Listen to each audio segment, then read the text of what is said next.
Welcome to the night section.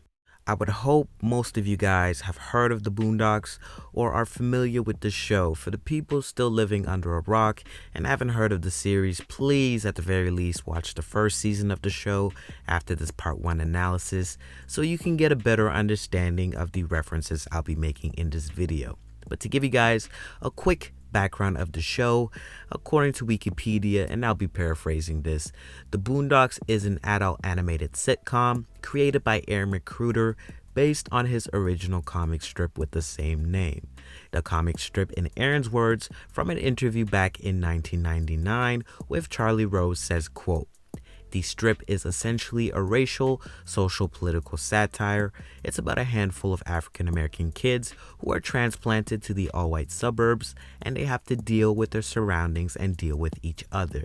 And it plays out as an exploration of the American racial dynamic, both interracial and intraracial. And you have these different age groups, these different political philosophies of the characters, the different perspectives, all sort of clashing and bumping into each other," end quote. And in an interview with the Washington Journal, he goes into greater detail and describes it as, The Boondocks is a fictional neighborhood.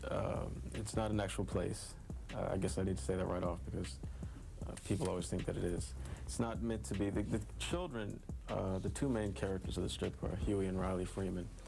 And they are from the south side of Chicago, where I was born, and then they moved to this fictional suburb, and they're transplanted by their grandfather, who just decides he wants a better life.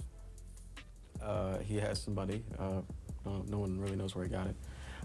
And so he buys a house in this very upscale, previously segregated neighborhood, and these children are just sort of dropped into this situation and sort of forced to fend for themselves. The Boondocks began as the comic strip on hitlist.com, one of the first ever online music sites. The then ongoing comic strip later transferred over to the actual series a couple years later, which was first launched back in November of 2005, in which most of us at that point were probably old enough to actually remember and watch the series. Now, onto the actual series. So Boondocks has been known for its controversial subject matters.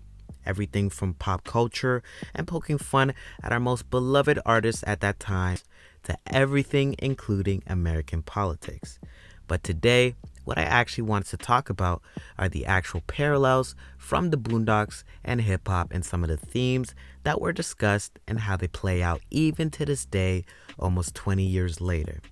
I think a lot of people miss some of the key lessons that the Boondocks actually brought to the forefront, and how Aaron McGruder was actually poking fun of this thing we call black culture or even hip-hop through satire. So the main characters include Huey Freeman, who acts as the main protagonist, a 10-year-old kid played by Regina King. He's basically what some of us today might call quote-unquote super woke, borderline a social justice warrior with very left-leaning views, a radical all about dismantling the systems of oppression, super pro-black, and we see him oftentimes calling out situations for what they are, acting as the overseer of all things, and above the situations that his brother Riley tends to put himself in. He's very open about his contempt with hip-hop culture and sees through the bullcrap, as some might say. We often see him very cynical about most situations, but that's of course for very good reason. In other words, he really doesn't know how to have fun, and some might see him as overly serious. And he also happens to be a master of the art of kung fu and a retired domestic terrorist. Next, we have Riley Freeman. Some may refer to him as Young Reezy or Riley Escobar, the youngest of the two brothers being only 8 years old, who was also played by Regina King. We see Riley as the kid that is completely influenced by hip-hop or street culture, which leads him into very compromising situations more often than not. He's a testament of hip-hop's sometimes negative influence on a young person and taking things for face value. In other words, thinking what he sees on TV is real. the product of media influence and wanting to be a quote-unquote gangster, and does everything he can to emulate that mold. However, we see throughout the series time and time again that those ideals for an 8-year-old kid now living in the suburbs is almost impossible to reach. And in reoccurring moments, we see his real innocence and vulnerability. I mean, after all, he's just a kid. Here we have Robert Freeman, formerly voiced by John Witherspoon, rest in peace, aka Granddad, the grandfather of them both as well as their legal guardian. Though we don't exactly know the circumstances that led him to be watching over the two boys, it is implied that Riley and Huey's parents have passed away through some sort of an accident. He definitely acts as a disciplinarian for the two boys and is never hesitant on using his belt, especially on Riley, who tends to more often than not get himself into trouble. Robert is characterized as a lonely yet ambitious old school man who has a strange selection in partners who've put him in stranger situations. The entire premise of the show is him moving him and his grandsons into a more quote-unquote white neighborhood, assuming that this will make their life better. But it seems that problems only escalated in this new area. Robert is a very self-obsessed man, but also very obsessed with his vision of this new life. He does everything to maintain the picture that's in his head. Two of the most important supporting characters of the sitcom are Thomas Dubois as well as Uncle Ruckus. Tom Dubois lives in the Woodcrest neighborhood across the street from the Freemans. He's an attorney, African American, and in an interracial marriage with a mixed child. He's portrayed as the stereotypical quote-unquote whitewashed or Uncle Tom, middle-class American black man, the opposite of what is usually portrayed by the media when talking about African American men. He makes sure to be a law-abiding citizen and acts as a goody two-shoes in most situations. He's easily frightened, and his biggest fear in life is being sent off to prison and being violated in prison due to his early childhood and witnessing a TV show that showcased just that, which ironically manifested into him working within the very same system. But the paradox in all of this is that he's putting people that look like him in a place he very much fears. Next, we have Uncle Ruckus. Now, this is the exaggerated version of the Uncle Tom. In a way, Mr. Dubois and Ruckus are the different sides of the same coin. The only difference is the levels of extremity, in which Uncle Ruckus takes the cake. Now, this is a self-hating African American man who has no qualms verbalizing his internalized racism. He aligns his views of other black people with ones of the racist white Americans. He believes that the quote-unquote white man is basically God and above everyone and everything, especially, you guessed it, black people. His self-hatred runs so deep that he claims he has re-vitiligo, or reverse vitiligo, which is what Michael Jackson had, but in reverse, who, by the way, he envies very much. He vows to himself that he can never rub shoulders with black folk, but throughout the series, we see him ironically gaining a liking for Robert Freeman, a black man. What I wanted to highlight are 4 episodes, but in this part 1 series, I will highlight 2, and for the part 2 series, I will highlight the other 2 due to just the length of the video. But what I really wanted to discuss are some of the episodes that I think correlate a lot with the hip-hop culture today. Now, these might be some nuances you guys might have missed if you watched this series, and I thought it'd be a cool thing to do to break down and explain exactly from my point of view what I think the overall message is from each episode. But before we even get into it, please be sure to subscribe. Don't hesitate to comment and engage about anything you like throughout the video. As well, please leave a like. It really does help, and hit the bell notification if you do want to see more. Season 1, Episode 2, The Trial of Robert Kelly. To give you guys a brief summary of the episode is about R. Kelly's trial back in 2002, completely reimagined. If you know, then you know. I'm not going to go too deep into the finite details because of YouTube restrictions, but basically, R. Kelly was relieving himself where he wasn't supposed to, on another human being who happens to be underage, and it was all caught on tape. So he's brought to trial near the Freemans in Woodcrest, where Tom Dubois, is acting as a prosecutor. And obviously, since this is a high profile case, there's plenty of R. Kelly fans going to the trial in support of him, including Riley, who claims that they're just trying to tear another black man in America down. At the actual trial, we see the tape and the undeniable evidence that R. Kelly indeed did what he was accused of. But somehow, his defense lawyer was able to win the hearts and minds of the jury, but also the judge. Not to mention, the actual victim of the situation acted completely nonchalant about whatever conspired on that tape. The entire courtroom ended up breaking out into dance and song as R. Kelly's music was used in his defense. And that's when Huey just lost it and gave his speech in which he says, "What the hell is wrong with you people? Every famous N-word that gets arrested is not Nelson Mandela. Yes, the government conspires to put a lot of innocent black men in jail on fallacious charges. But R. Kelly is not one of those men. We all know the N-word can sing, but what happened to standards? What happened to bare minimums? Are you a fan of R. Kelly? You want to help R. Kelly? Get some counseling for R. Kelly. Introduce him to some older women. Hide his camcorder. But don't pretend that this man is a hero. And stop the damn dancing. Act like you've got some goddamn sense, people. Damn, I'm through playing around here." End quote. So, R. Kelly ended up being proved innocent, though there was clear evidence of the latter.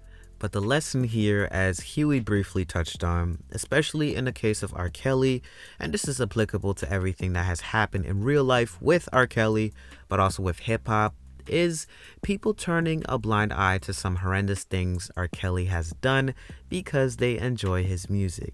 And this happens with a lot of artists that I won't name. I'll let your guys' imagination wander, but there's a lot of artists that have done some otherwise unforgivable things in normal civilization, in which we, as the public, almost pardon them for because they're famous or because we're fans of the music. People love to argue about separating the artist from the art, but how do we? Especially in the case of an R. Kelly, who's made music that feels very personalized and a reflection of his real life. I mean, who is he referring to when he's stepping in the name of love? Or when he's asking someone to give him that toot toot so he can give him that beep beep? I personally can't get down like that or listen to his music, especially after everything he's done. And I think this is something we need to take more seriously as fans of not just hip-hop or R&B, but any genre. It's become backwards, where now if someone is living righteously and talking about it, it's either frowned upon or not given enough media exposure. But if the artist is talking about some incriminating things and living by that, it is praised and put on blast for the whole world to see. Season 1, Episode 6, The Story of Gangstalicious Part 1. The story of Gangstalicious Part 1 is basically about a popular rapper named Gangstalicious getting shot apparently for the second time, in which the first time he actually shot himself while getting into a physical altercation with another rapper. The second time, however, he was attacked by 3 men on stage while ironically performing his song I Got Shot, which ended in Gangstalicious being hospitalized. On television, Gangstalicious appears to be this hyper-masculine, thug-type caricature which Riley idolizes. And obviously, being such a fan of Gangstalicious, Riley absolutely had to go pay the rapper a visit. Riley somehow managed to do that successfully and ended up in the room where Gangstalicious was staying. Now, the 8-year-old acquainted himself with Gangstalicious, but it wouldn't be too long until trouble ensued. They both ended up getting kidnapped in the trunk of a car by the same 3 men that had originally attacked and shot Gangstalicious, who were there to obviously finish the job. Now, we find out later that this was actually a crime of passion, and Gangstalicious had broken the heart of the leader of the crew, Lincoln. Lincoln ends up professing his love and making out with Gangstalicious while we see Riley in the background utterly in shock and disgusted by what he's witnessing. Now, Lincoln ends this quote-unquote confrontation by saying to the gay rapper, "We could have had a life together." Then the whole crew began firing shots at Gangstalicious, pop, pop, pop, pop, in which they all missed and Gangstalicious managed to escape. So with this episode, let me just say, Wow, there are a lot of layers to this, at least in my opinion. I recommend you guys watch the episode. Again, it's season 1, episode 6. Watch the episode after this video to really understand the full extent of what I'm really talking about. But I will discuss one of the main themes that I personally thought was important. So, number one, with this episode, I really think they highlighted the fake life that a lot of rappers portray in the media. You can see throughout the actual episode, Gangstalicious is the total opposite of what he portrays to be on TV. Being this tough guy, when we've seen him cower in the face of potentially getting killed, which is the normal human reaction, but because he portrays himself to be this tough, gun-toting gangster, it's really hard to feel any empathy towards him. In moments, we actually saw Riley step up to the plate and act as more of the quote-unquote tough guy than Gangstalicious. He even admits to Riley, while being driven off in the trunk of the car to God knows where, that this whole gangster thing wasn't him. And that when he was Riley's age, he looked up to rappers like Ice Cube and began to imitate them. Gangstalicious actually shows remorse after seeing how this very imitating the quote-unquote life put him in this very position. And at the same time, he apologizes to Riley as Riley sort of became collateral damage to all of this. Not to mention, we found out Gangstalicious was gay this whole time, which isn't inherently a bad thing, but obviously when you're like Gangstalicious rapping about degrading women and align yourself with a stereotypical rapper, getting all these women, your authenticity comes into question. And this is definitely the case with a lot of rappers, not just the gay part, but also just living the life that isn't true to them. And this is not just about the set that a lot of rappers claim, which they aren't really a part of, but this is also really about showing you in general the life that these rappers don't live. So if you guys see some of these rappers with all these cars and jewels, ask yourself if they really own these things, or if this is even a good investment on their part. Do you really even want to be like them? I mean, we all know, or should know by now, that the entertainment industry is the entertainment industry. These rappers are here for your entertainment, not to be taken seriously in the context of modeling your lifestyle after them. Unfortunately, Riley had to learn the hard way, but for us regular everyday consumers, it's easy for us to grow up and idolize these rappers or celebrities and even put them on a pedestal. But in the end, the mask slips off like it did with Gangstalicious, and you see them for who they really are. And that's human. This is all from the night section. Hope you guys enjoyed this part 1 of the analysis of this series. You guys can follow me on Instagram at night section. Thank you so much for watching, and I'll see you guys in the next video. Night section out.